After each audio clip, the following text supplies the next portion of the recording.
Good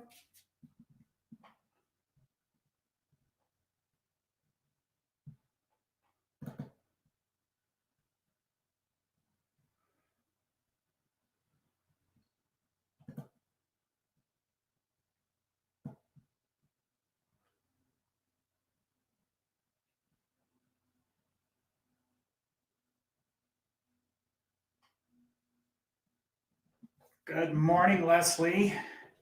Suppose you just got off of the exercise video with Dr. Troy.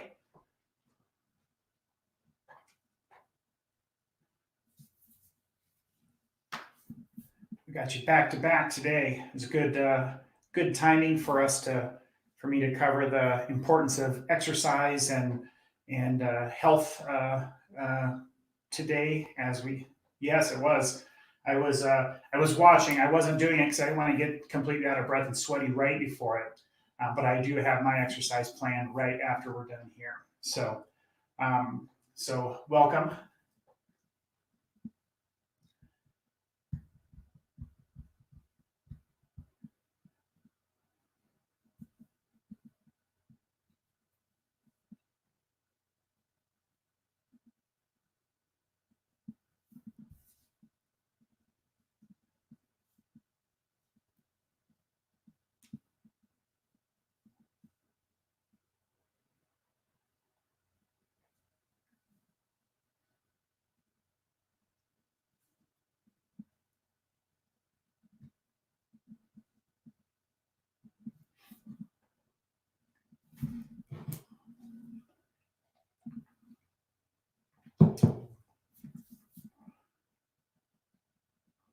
As you know, Leslie, Dr. Troy talked a little bit about it, but we're going to cover a little bit today too. After a good workout, some good clean protein and some healthy fats are good for us, but want to make sure we avoid any significant sugar consumption right after that. It kind of derails a lot of the benefits hormone-wise that we get. But I know that you know that you've been to a workshop or two in your time.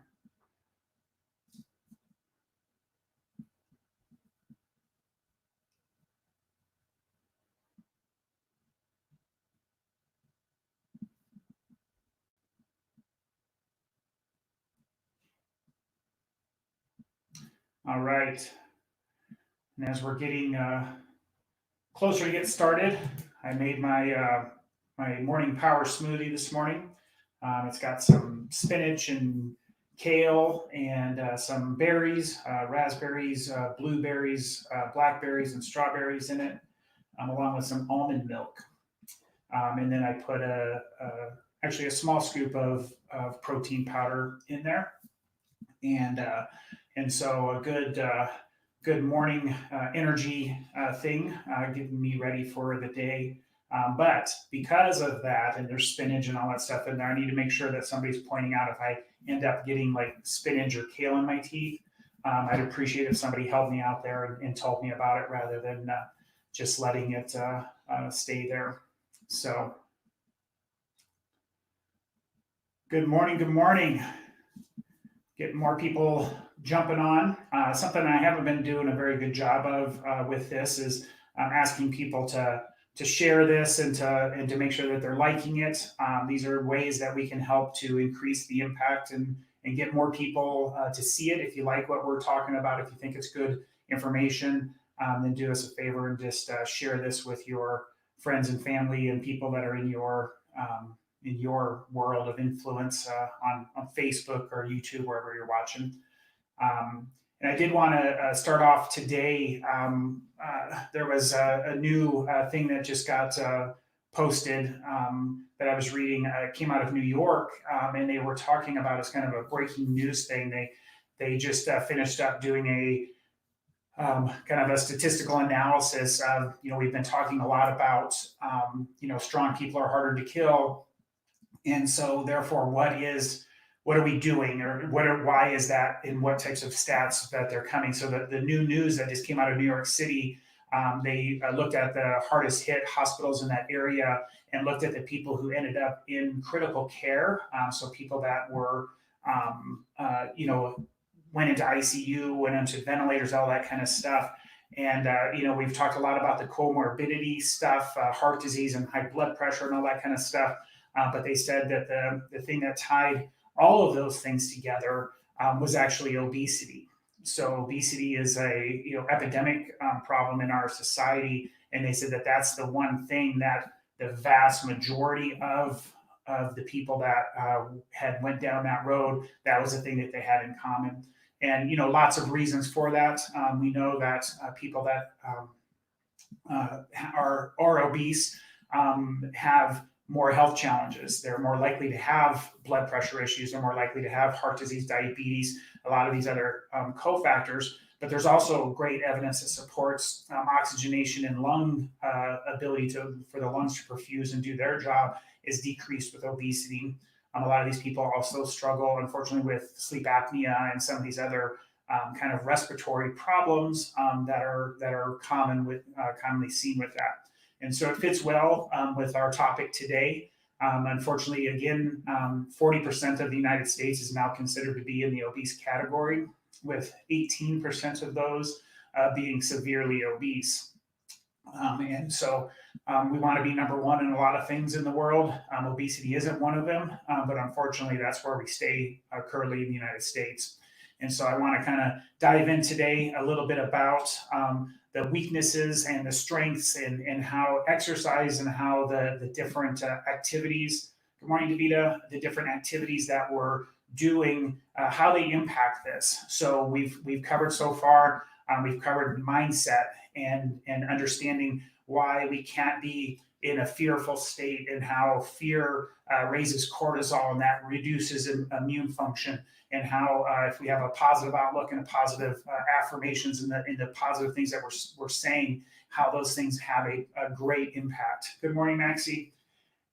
And then the next thing we covered about nervous system and just how there's many proven articles that experiences how a proper functioning nervous system and the direct connection it has with the immune system with keeping us healthy long term. Last night we covered the nutrition, and we kind of did a little bit of a deep dive into some of the supplementation that's going on. I did want to add something to that. When we talked about the cytokine storm last night and how that's this kind of rush of inflammation that's coming into the body, and that they're actually finding that has a lot to do with why people are struggling, and the people that kind of go into that critical state and need ventilation, which isn't showing to be helpful. And so one of the things that can be very helpful with that is turmeric or curcumin. Those are good supplements. I know a lot of our patients take them. They take them because it kind of helps with achy joints and muscles and stuff like that, because it helps to control inflammation, which is really what the good part about that is it helps us to control inflammation. And we know that chronic inflammation is one of those instances or problems where we're dealing with this cytokine storm. So they've done some studies where they took turmeric, and they also had resveratrol, which is another great compound that helps with that. And when they were able to give them just turmeric, they studied and they watched the inflammation markers and effects go down. They give them just resveratrol, kind of had a similar thing. But when they did them together, a combination of those two things actually lowered inflammation the most as far as the markers in the body. So those are just some good supplement ideas just to kind of put in conjunction with the ones that we covered last night that I feel will be helpful for people as they're continuing to learn more and do the right things just to build strong bodies. So today we are going to get started with our PowerPoint here. I want to start off just by asking and talking to people and say, first of all, do you exercise? So I know Leslie was just on our exercise live video that Dr. Troy does every Wednesday night and Saturday morning.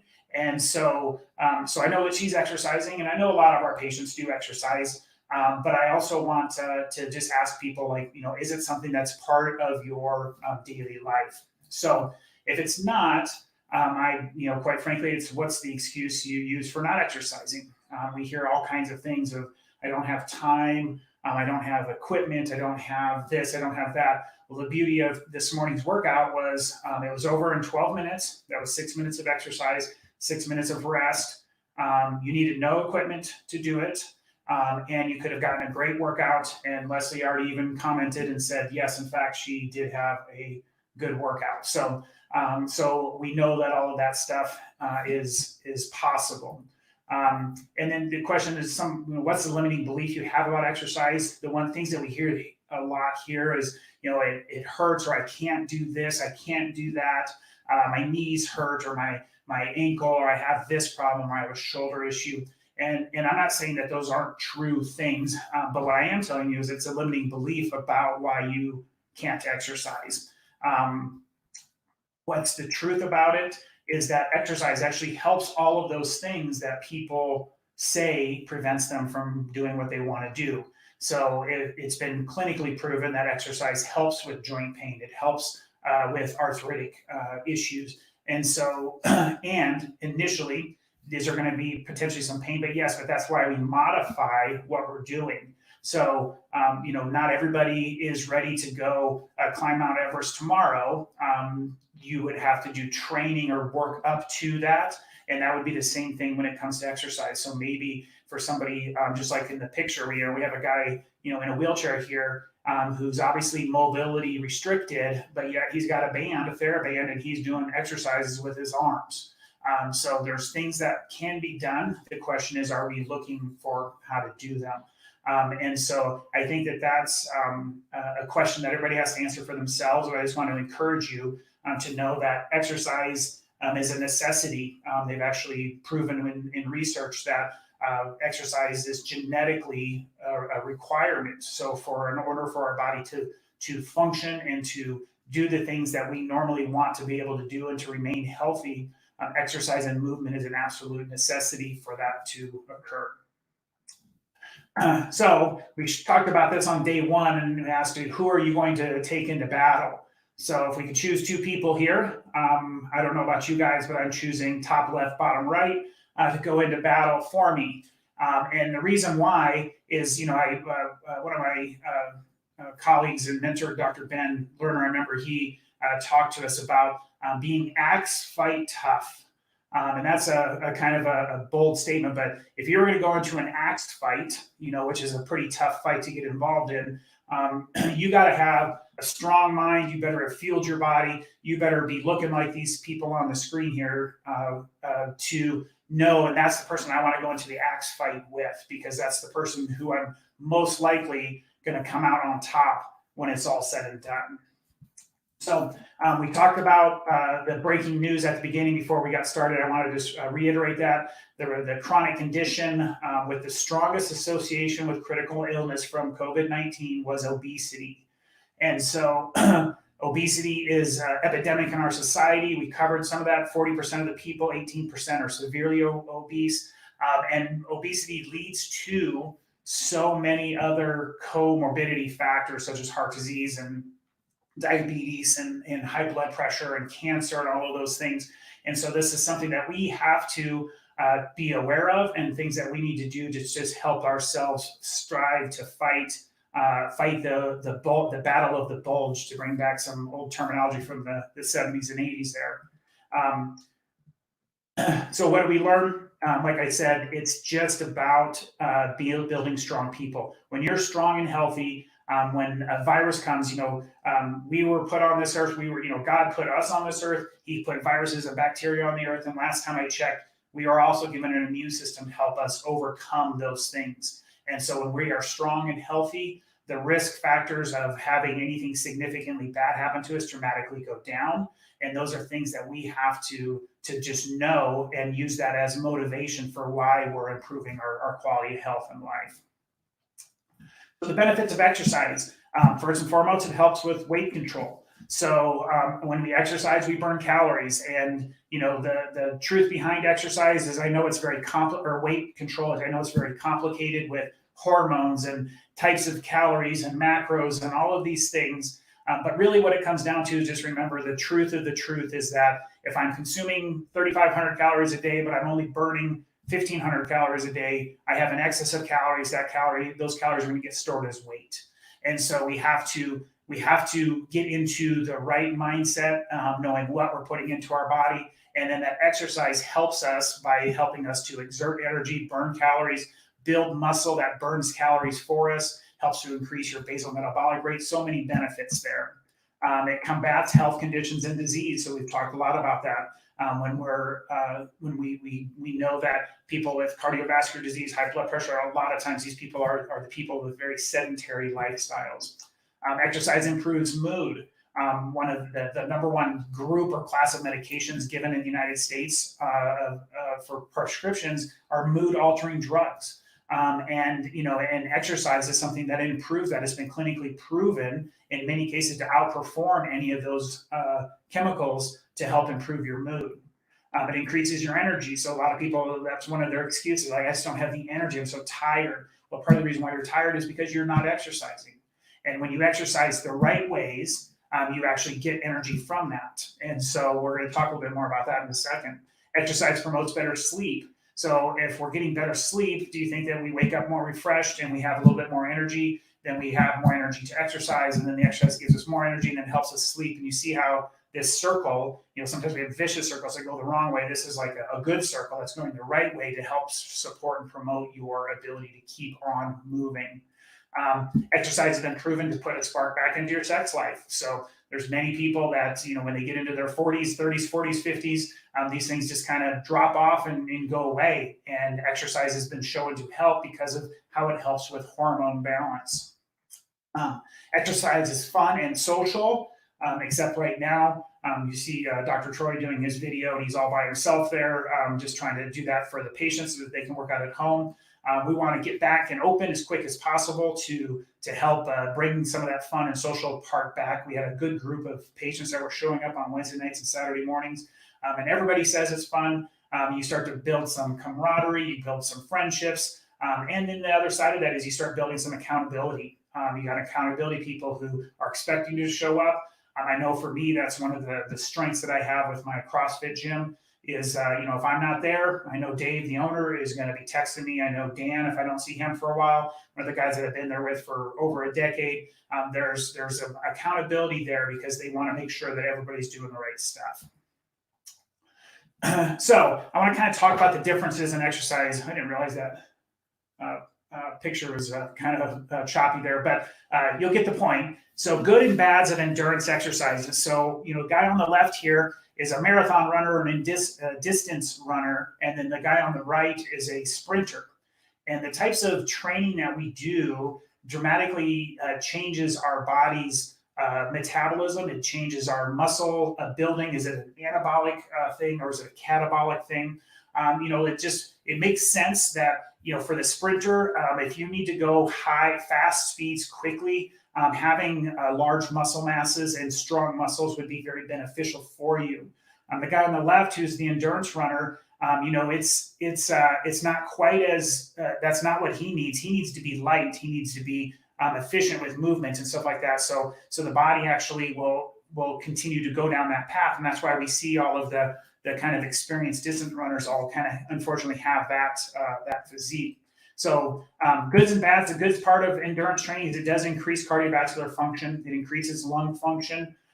It improves your overall fitness. So there's some definite benefits to that. On the downside, unfortunately, it actually decreases sex hormones, and meaning like your testosterone, estrogen. It actually will suppress those over time. It increases cortisol. We've learned, and we talked about cortisol early on, and how that's the stress hormone, and how that stress hormone actually decreases immune function. And extreme endurance training has been associated with increased cardiovascular problems. So the people that are kind of doing extreme things, running very long distances, doing a lot of those things, they're actually showing that some of that long-term stress like that actually can create some cardiovascular problems for them. So there's some benefits to it. And if somebody is going to tell me like, hey, I'm either going to do some distance running or I'm not going to exercise, obviously the answer is do distance running because there's going to be benefits there. And so we just have to understand that there are some consequences. The decrease in sex hormones, increase in cortisol is what kind of turns that into a catabolic process, which is where your body breaks muscle and tissue down.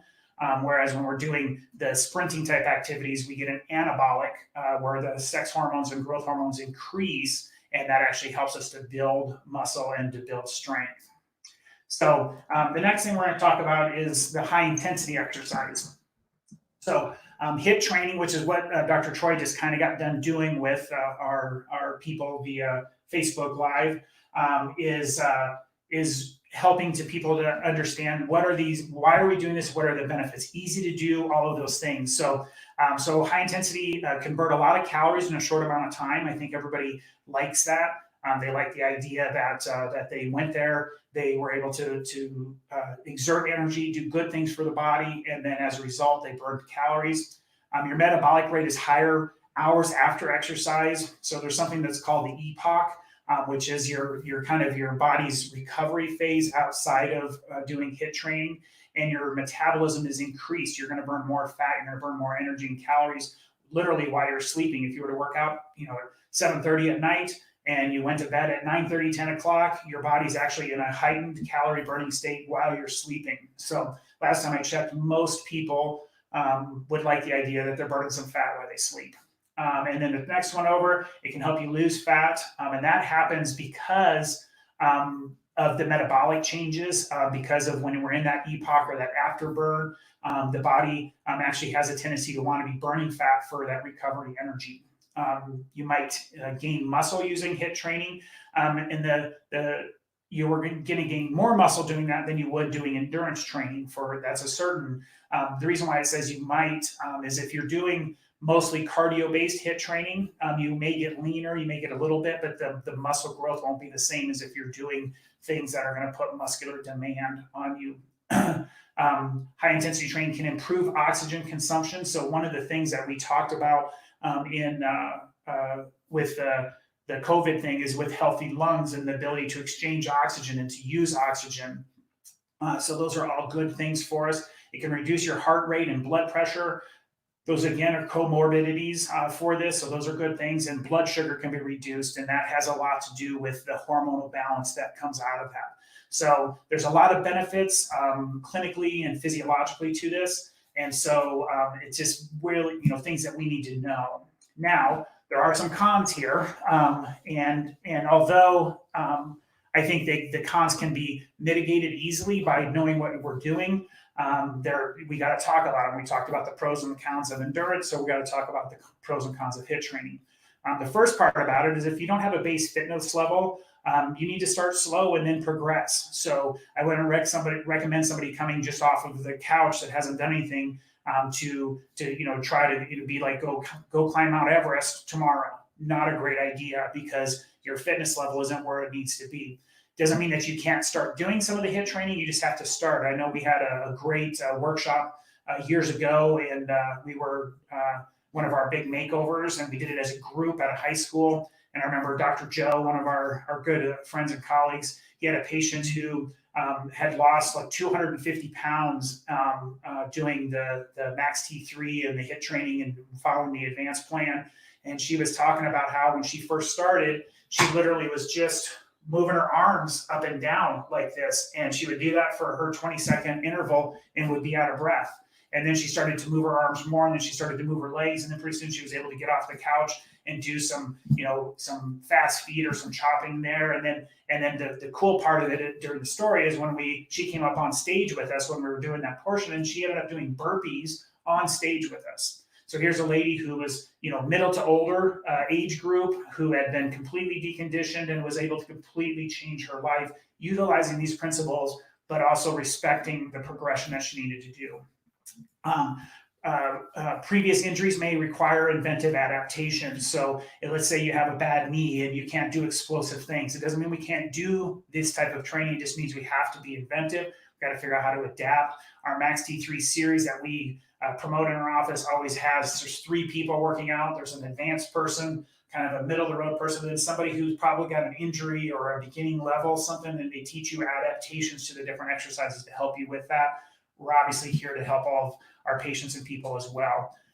Overtraining increases risk of injury. Now, this can be said to be really true with any type of exercise, but I believe because of HIIT training is high intensity, there's a lot more dynamic movement. There's a bigger increase of injury there, especially if we've got bad form. If you're hitting a peak as far as exhaustion, and you're trying to push through that. So it's important that we're doing the exercise, we're taking the breaks, we're getting the recovery, and just being smart with it. And then the last thing is a lot of people that start HIIT training at the beginning, boy, they kind of tear it up and they get some great results right away. And that's great news because that helps keep people motivated. But like a lot of things, and the same can happen in the other world, you can hit plateaus because initially those stresses that you're putting onto the body's very it's adapting, and it's figuring it out, and it's increasing metabolism.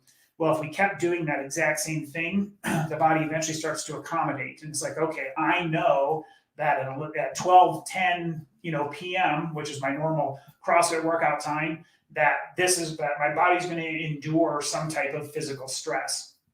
And I'm not saying we got to change our times up, but the part of it is that if you have good programming with good variety in your workouts, then we decrease the likelihood or the risk of that happening. And so those are kind of the cons of it, which I think are all things that as long as we're doing it right, we're getting good help from people that are knowledgeable in these areas, that we can do really good things and are able to overcome and minimize or mitigate those risks. All right.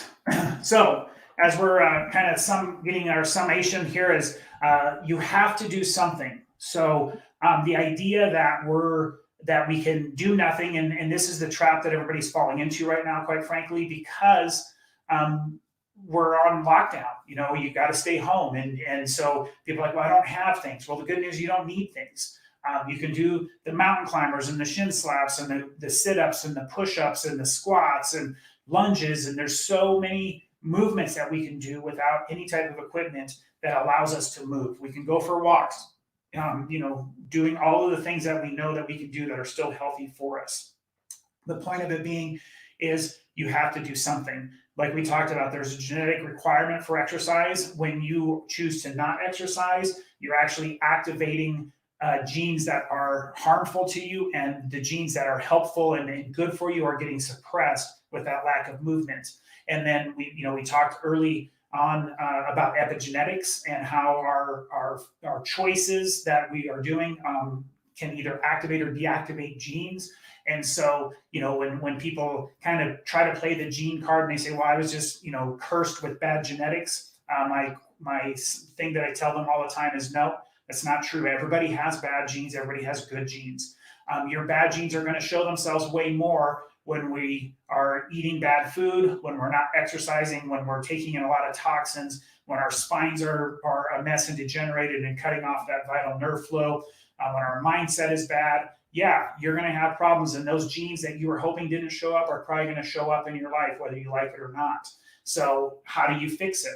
You fix it by doing something. We start making changes. We start talking to people and getting information. We reach out to say, hey, this is a wake-up call for our country. COVID-19, if we can try to look at the benefits, of what's happening here, this is a wake-up for our country that says the path that we're on health-wise right now is not going to do. We can't go through this every year, okay? We can't have, just because there's something that comes along that sparks a little bit of interest, and then we get, government shutting down. We got to do all these things to protect the people. And, in their defense, maybe they're thinking, well, they're not doing it on their own, so we've got to protect them. Now, I can't think of a single person in the entire country that is excited to be in the place that we're at. Now, some people know that there's maybe good reason because of this, and this isn't a discussion to get into whether or not we needed to do any of these things with lockdowns. But the bottom line is you may have an attitude that says, hey, I'm doing my part, I'm doing those things, and that's fine, okay? But you still got to be doing something. It's not an okay thing, to catch up and binge watch Netflix all day, every day, eating Cheetos and popcorn and Doritos and hot dogs or whatever, and then just sitting on the couch the entire time, because you are doing more harm for yourself if you were to get exposed due to that lifestyle, that you're dramatically increasing the likelihood that you're going to be that person who ends up in the hospital maybe going into critical care. And so we got to do things to counterbalance that and get rid of that. So bottom line is we have to do something. Successful programs will include things you like to do. So we touched on this a little bit, but I love CrossFit. It's what I love to do. I love the competition aspect. I love that edge that it gives me. I love going there, not having to think about what I'm doing for the day. Dave does all of our programming for us, and you just show up, you look at a board, and it says, here's what you're going to do today. I love that part of it. I love the competition. I love the variety that's in it. I love all of that stuff. So, I've been doing that now for almost 11 years. And as a result of that, I can tell you that prior to this 11-year period in my life, I have never done exercise consistently for 11 years. When I would go to the gym and just lift weights and get on a treadmill, I'd go through periods where you do it for a little bit, you'd fall off, do it for a little bit. Then you could, say, well, I'm going to train for a triathlon. I'm going to start swimming and I'm going to start doing this. And we did that for a little bit. But it was always these kind of little bit things, nothing that was significantly long-term consistent. And when I started doing the high-intensity training, even prior to CrossFit, I was doing the Max T3. We were getting involved in understanding the benefits of that type of high-intensity training. Then I found CrossFit. And CrossFit, I went in and I thought, man, this is taking that high-intensity training. It's putting it with doing things that I love to do. I got to make friends. We built a community. That community supports the community. So as we're getting together, we're holding each other accountable. And that's the last black box here, is increase your success by having accountability people in your life. Who are you hanging out with? What did they do? Unfortunately, I'm not telling you need to lose all your friends and stuff like that. But if all of your friends are saying, hey, don't go exercise, come, let's go eat cheeseburgers and fries, or let's go, drinking on the weekend, or whatever it is, like, we need to distance ourselves from those people, or we need to have a positive influence on them and invite them to come do what we're doing. And so we can make a change in our society, we can make a change in our culture, but we need to have those accountability people around us that are going to help us, because it's not easy. There's an old saying, if it was easy, everybody would be doing it.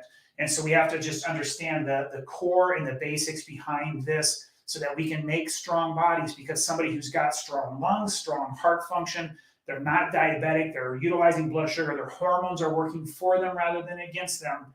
If they were to get exposed to coronavirus or any virus or any type of thing, do you think that their ability to overcome it, to win, to not have any serious negative consequences to it, that they go up? It's just, there's no way that anybody can look at that and think differently. And so, let me switch back here. Okay, so as we get wrapped up for today, guys, I just want to throw it out there. Monday is our last one for this series. We're going to be dealing with toxicity, and again, remember how important toxicity is when it comes to our cells being healthy. If there's toxicity all around the cells, then it's hard for the body to work right. Your health begins in the cell, and just remember that.